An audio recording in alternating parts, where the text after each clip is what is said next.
And rule number one of leadership is it's not about you. Yeah, right. It's not about your way of doing things. It's not about your solutions. It's not about your ego. It's not about covering your back or any of that. It's about the people. It's about the team. It's about how you can help them become the best that they can be. Hey, what's up, everybody? Welcome back, Championship Leadership Podcast. And we have Peter Anderton here with us from right smack dab in the middle of the UK. I believe you said it in a small village. Is that what you said? Measham. Yeah. Yeah, awesome. Thanks for being here. Thanks for having me on the show, Nate. It's great to be here. Yeah, absolutely. So what does championship leadership mean to you when you hear that? Obviously, that's the name of the show. That's the first question we like to hit everybody. No, it's a great question. And I think when I think about champion leadership, it's not so much about a competition as to who is the best, but it's more about the fact that there's a lot of mediocrity out there when it comes to leadership. There's a lot of people out there making themselves and the people around them miserable. So my goal is to get more people into the championship league. Love it. So we can get more people who are at the best that they can be, because there's no such thing as the perfect leader. They simply don't exist. But actually, we can all raise our game and have a far, far greater impact, more positive impact on those around us. Yeah, 100%. And I mean, yeah, imagine if we all did just continue to raise our game as leaders, and what kind of a difference and impact that would make would be pretty incredible, right? Phenomenal, absolutely. Yeah. Well, I don't know. It's interesting. And I know we're going to get here right now into a little bit more, but we were talking a little bit about your Inspirometer. And if you guys will go to www.inspirometer.com, and I'm going to spell that and hopefully not get it wrong, but INSPIROMETER.com. Did I get that right? The spelling's brilliant, but you've got to put I feel like I felt the pressure, like I was in a spelling bee or something. No, you did it. But it's put the word "the" at the beginning. It's theinspirometer.com. The Inspirometer. Thank you for that. But I will obviously absolutely get that linked up for you too. But what was the inspiration behind the Inspirometer? But for all of us, just going back to this idea of helping more people raise their game from a leadership perspective, it's just something I've developed as a free resource to put out there so that we can ask ourselves some honest questions about who we are as leaders and how we behave, and get some useful feedback that comes through from that gives us ideas of things that we can actually work on to raise our game to the next level. So it takes 3 minutes to complete. It's completely free. No catch. Fill it in, get your report back, and see what you think. I'd love, and I'm up for feedback. I'm literally launching it as we speak, so I'm grateful for any feedback I receive. Yeah, well, I'm definitely going to take it. It's a little bit. People are a little bit weird though, right? Because like sometimes, I don't know, you're kind of afraid to see where you are at or where you are not at, right? As a leader, there can be a little bit of that for people, like, oh, what happens if I don't like what I see on this report? Then I got to do something about it. Yeah, I think probably with something like this, the biggest challenge is people, first of all, kidding themselves. Yeah, right. And not giving themselves an honest answer. But the other end of the spectrum is exactly as you say, being really harsh on ourselves and marking ourselves down really, really badly. So it's not a 360 tool. It's probably something I'll develop at another stage, actually, but never a bad thing. There's a few people that have done it recently as I've been testing it that have run it, and they've actually just sent the link to their team and said, can you complete it with me and mine and let me know what you come up with? And actually, in this particular example, they got some similar responses. So it was useful feedback. Very cool. Yeah, that's great. What, tell us a little bit more about yourself and obviously we know that you created that. So leadership is definitely a space that you are in. But yeah, for the listener, tell us a little bit more about you and your journey. I'm actually an engineer by training, if I go back far enough. But I crossed over to the dark side around about the turn of the millennium and joined HR, pretty much accidentally. I won't go into the whole story about it, but actually really loved it. And they were looking for somebody with a lot of practical experience of leading teams and getting the best out of them through thick and through thin.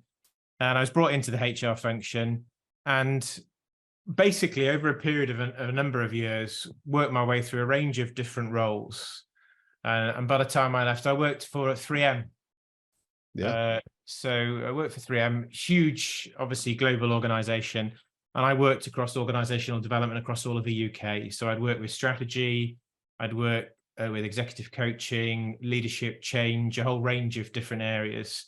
I worked with some fantastic people, and then set up on my own just over 10 years ago now, a little bit longer than that. And really what I do now is all about helping people get out of their own way. And whether I do that as an individual level, as an executive coach, or I do that at a team level, I do a lot of work with senior leadership teams, and I create alignment in the team. Very often there's slight misalignment taking place, and it wastes so much energy and causes so much frustration. I get teams lined up pointing in the same direction, and I genuinely believe if you're lined up and pointing in the same direction, you can achieve just about anything. Yeah. And then finally, the third thing I do is around leadership development itself. So I run a program called Original Leadership, which I run in-house, and I also run as an open program as well. And that, again, what it does actually is it gets into the mindset of leadership. Yeah. Because I think there's a lot of programs out there that are about this technique and that technique, and can I have a new tool to put in my toolbox? Right. And what I really believe, if we're really going to take leadership up to the next level, like we said at the start, it comes down to how we think. It comes down to our mindset. It's a bit like with your phone. You know, you've got, I don't know if your phone's like mine. I have all sorts of apps on my phone that I never use, some that I do. For sure. Right. But what matters more than the apps I've got on my phone is the operating system. If the operating system's working, great, I can get the apps to do what I want them to do. If the operating system's not working, everything's glitchy, everything starts to fall apart.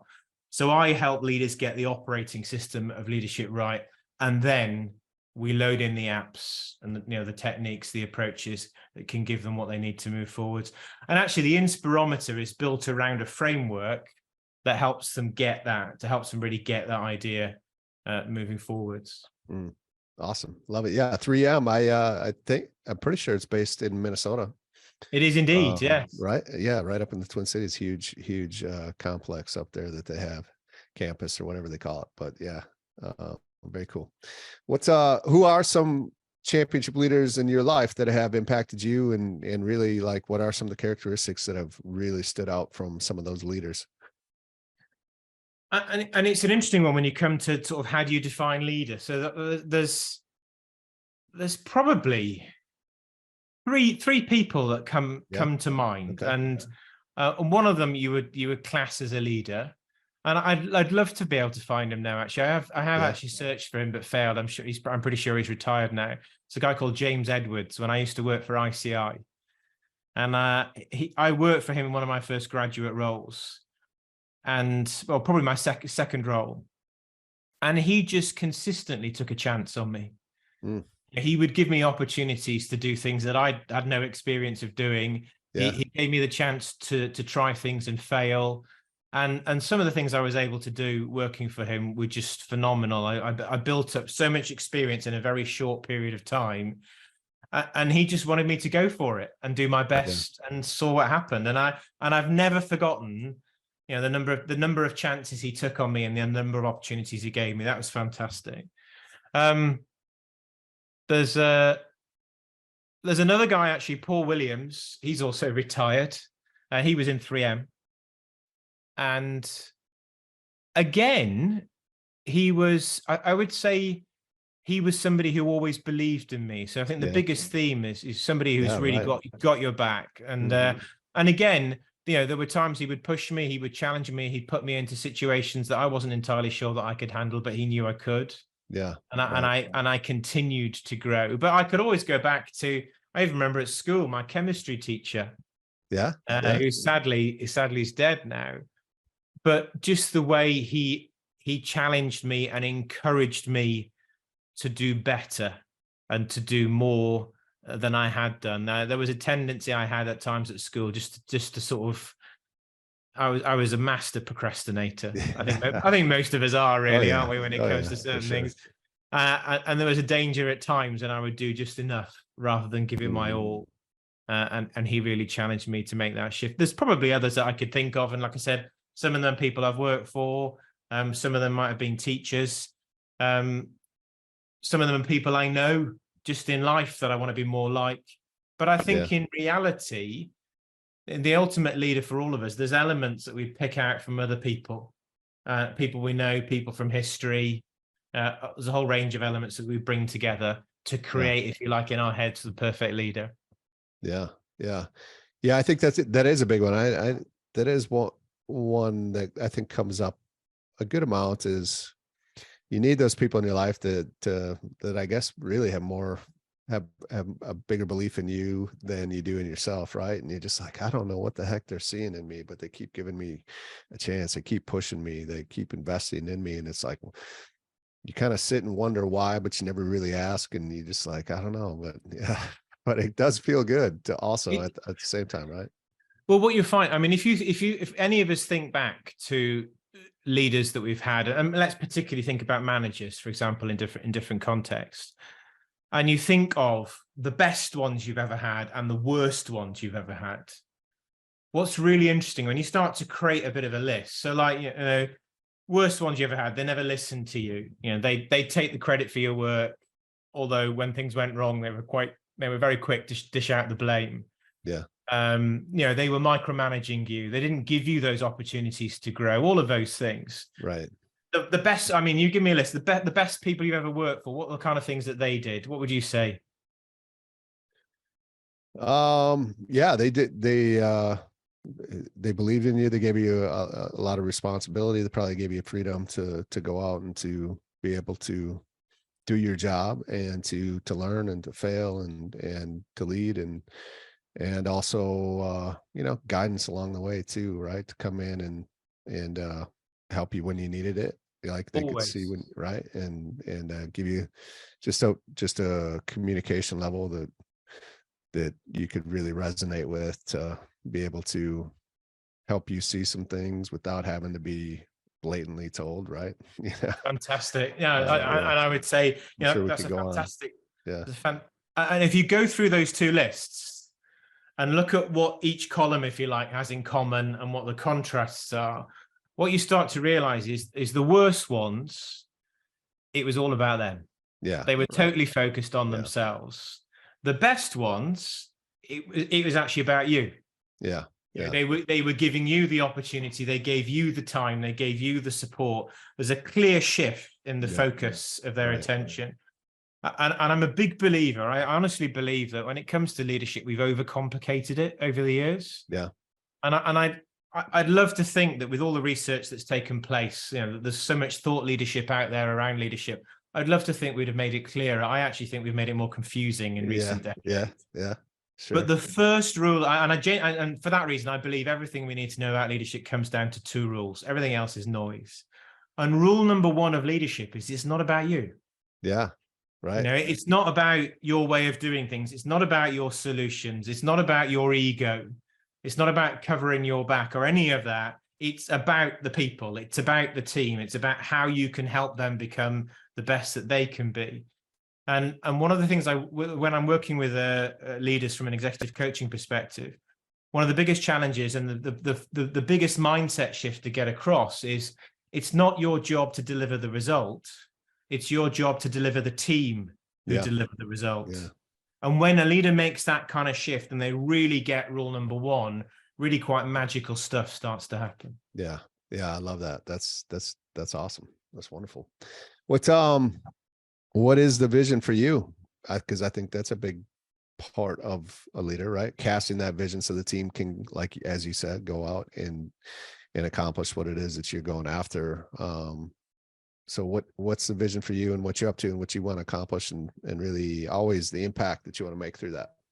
So there's two parts to that, I think, really. So the first one is to recognize,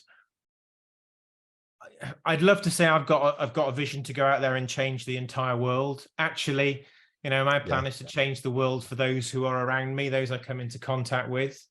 As I said earlier on, there's a lot of leaders out there making themselves and the people around them miserable. And I change that. That's what I do. So for those that I work with, to create a shift where they fall back in love with what they're doing, but so do their teams, and create that kind of environment where we can become the best that we can possibly be. That's what I want to be doing for those that I come into contact with. And I guess the second part is about me personally, which is, life is a continuous process of transformation. And you could argue, if you come back to this whole idea of championship leadership, maybe there is a competition, but really the competition is with myself. Yeah. How can I be better than yesterday? Yeah, absolutely. And I'd love to be sitting here telling you, Nate, every day I'm better than yesterday. But it would be such a lie. But that's the goal. That's the vision. Yeah. There are days when it feels like I've gone way backwards, and there are days when it feels like I've gone forwards. And there are days when it feels like I'm just stuck and I've not moved anywhere.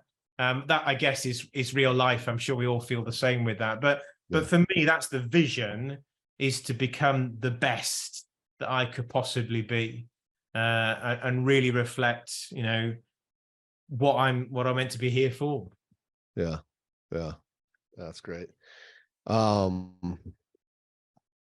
is the time in your life where, had you made a different decision, you could be in a very different place? I think there's a lot of people, the listener right now, that could be in their place, and there's always power in hearing how others have chosen in those moments. So is there a time for you in this journey that you've been on where, man, you could be somewhere completely different had you chosen differently? What an interesting question. Well, in reality, we often think that's the big decisions, don't we? That will lead us to the different point. But often it's the small decisions that we make on a daily basis that are the ones that make the biggest difference. I mean, you take an Olympic athlete, not that I'd have any idea what it's like to be an Olympic athlete. I'm not going to pretend that either. But, it's the decision on the things that they're not going to do every day. And no, they're not going to have that.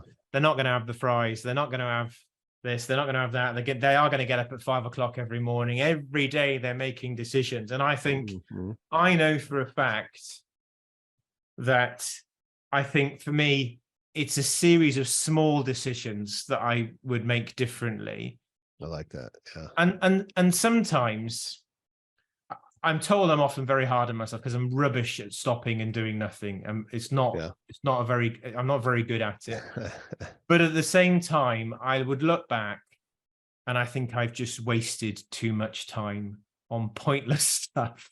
Yeah. And whether that's getting het up about stuff that just doesn't matter, or whether that's just getting lost in a box set that doesn't do anybody any favors, but literally just passes your existence by without you getting any better or growing in any way. And I think if I could get a little bit better at those micro decisions at those points in time to think about, am I using this time to be the best that I could be, or am I just not thinking about it?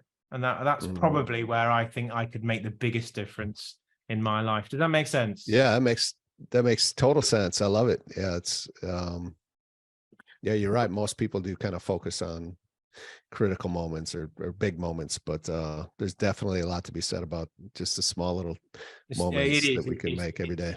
It's the small stuff. And I mean, that kind of brings, as I mentioned, there's 2 rules around leadership. It brings us to rule number 2. Because rule number 2 recognizes that, nobody's going to do this for us. Rule number 2 recognizes that if you want somebody else to behave differently as a leader, well, you can't make them do that. You can't just press a button and get them to magically respond in the way that you wish. Rule number 2 as a leader recognizes that the only thing that we have within our control to affect somebody else's behavior is ourselves. The only thing that we have within our control to affect the outcomes for the life that we live is ourselves. So what rule number 2 fundamentally says then is, well, rule number 1 says it's not about you. It's not about your ego. It's not about your solutions. It's not about your way of doing things. But rule number 2 says, this isn't about other people cleaning up their act. This is about you cleaning up your act. So rule number 2, you can see where I'm going, can't you? Rule number 2 says, it's only about you. And if we understand that it's, Nelson Mandela put this beautifully. He said, I could not change others until I changed myself. It's one of my favorite quotes. Wow. And he realized that actually, if we want to see change around us, we have to be the ones that change. I mean, Gandhi said, be the change you want to see in the world. That's very much that idea. That's the essence of rule number 2. And everything you need to know about leadership comes down to those 2 rules. And those are the like, if you like, that's part of the framework for the inspirometer that we talked about right at the start. There's 3 key things that you need in a high performing team. And you look at them through the lens of rule number 1, and it gives you 3 particular areas to focus on. You look at them through the lens of rule number 2, and it gives you 3 other areas to focus on. And that's why the inspirometer gives you such a broad view, a clear picture of leadership overall. Mm-hmm. Yeah. Yeah, that's a powerful piece, because I think a lot of people get stuck on that. I know it was a conversation I just had at one of my events that I did. And the conversation was with a certain individual around, not taking care of himself and always just kind of, using the excuse that he needs to work all these hours to provide for his family, to give them the lifestyle they want. And yet he's like, he's fat, he's overweight, he's out of shape. And we're like, you have to take care of yourself first. Like, leadership is very selfish. And it was really just kind of spinning. Like, you selfishly have to take care of yourself as a leader, because if you don't, then who's going to want to follow? Like, you have to be selfish to be selfless, is kind of what we talked about. And like, if you're not selfish first to take care of yourself, then there's no way you can be selfless to serve others, because they're not going to want to follow you anywhere. No, it's true. I mean, you've probably come across this before, but a lady called Sarah Milne-Rowe coined a phrase that I'm a big fan of, that we all need to look after our shed. Have you come across that? Yeah. No. Yeah. So, so it stands for, just for anyone who hasn't, then it stands for sleep, hydration, exercise, and diet. Okay. Yeah. And, love it. And, we wouldn't let our phone get down to 1% charge, but we'll do it with ourselves. No problem. Yeah. I mean, we'd be horrified. Absolutely. My phone's on 1% charge. Oh, That's devastating. What am I going to charge? do? But we'll bounce around at 1, 2, 3%, thinking it's not a problem. Yeah. I think I would argue the 2 biggest things. So there's leaders out there who are struggling, exactly like your friend who's like, I'm doing all of this and I'm exhausted and I'm doing the best that I can. Actually, I would say 2 things to start with. One is just start going to bed at a sensible time and get some sleep. Right. Even though you think you haven't got time, what usually happens, I think when I've got myself into that overworked place in the past, you're working so late, and then you end up doing stuff. Often it's fairly pointless, meaningless stuff to try and wind down. Yeah, that eats further into your sleep, and it just you get into a downward spiral. Get to bed at a sensible time. And the other thing I would say is start at least once, but preferably more often than that. Just get out for a walk in the daytime. I don't care whether you just walk around the block. I don't care what it is, but just get out and get some fresh air. And those 2 things itself can start to clear your head massively. Yeah. And usually when we think we haven't got time to do those things, those are the very things that we need to do. So you're absolutely right, Nate, that you cannot be it's the classic case of put your own oxygen mask on first, isn't it? We've got to get these things right before we try and do anything else. And if we're the equivalent of the phone on 1% charge, then we're not going to inspire anybody else. I mean, that's rule number 2. Rule number 2 says, I think it's an interesting one. It's not your job to go out there and inspire other people. I genuinely believe that's what leadership is about. A lot of people think, I'm the leader, I need to go out there and inspire everybody. Rubbish. What rule number 2 says is it's your job to be inspired. Yes. Yeah. And the magic is, of course, when you're inspired, then hey presto, it spreads. That's how it works. But don't kid yourself for a minute that you can inspire anybody if you're not inspired. Right. And if you're not inspired, the only person that can work on that is you. Yeah. Nobody can do it for you. Yeah. Absolutely. Love it. Well, as we wrap up, if there's, I think we've already given a good amount of nuggets here for everyone, but if there's 1 or 2 things that if they were to implement today would move that listener's life forward today, what would that be? Well, what I would say is we've talked about the 2 rules of leadership, but in reality, I'm going to reframe them because they're not really the 2 rules of leadership. They're the 2 rules of life. And I think when we can get to the point, there's a level of maturity and wisdom that we can all reach where we realize it's not about us. And the world is much bigger than us. And we're just a player on a much bigger stage. And I think understanding that is a hugely important part of life, and recognizing where we fit in and how that works. But then the second part, then conversely, is rule number 2 of recognizing that whatever it is that you want to happen, wherever it is that you want to be, it's not going to be done for you. And if you're going to become the best version of yourself, which I would argue is the primary goal of transformation, that we become the best that we could possibly be in terms of why we've been put on this earth. It starts with you. Stop blaming everybody else and start thinking about, what can I do to do this each day, every day, whatever else is going on around me. It starts with me. Yeah. Love it. Beautiful.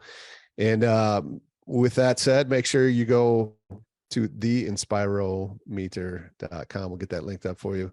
Is there a way we could follow you anywhere else online? Yeah, I'm pretty active on LinkedIn, if that works for anybody. So you'll find me on LinkedIn, Peter Anderton. My company's called Internal Alignment.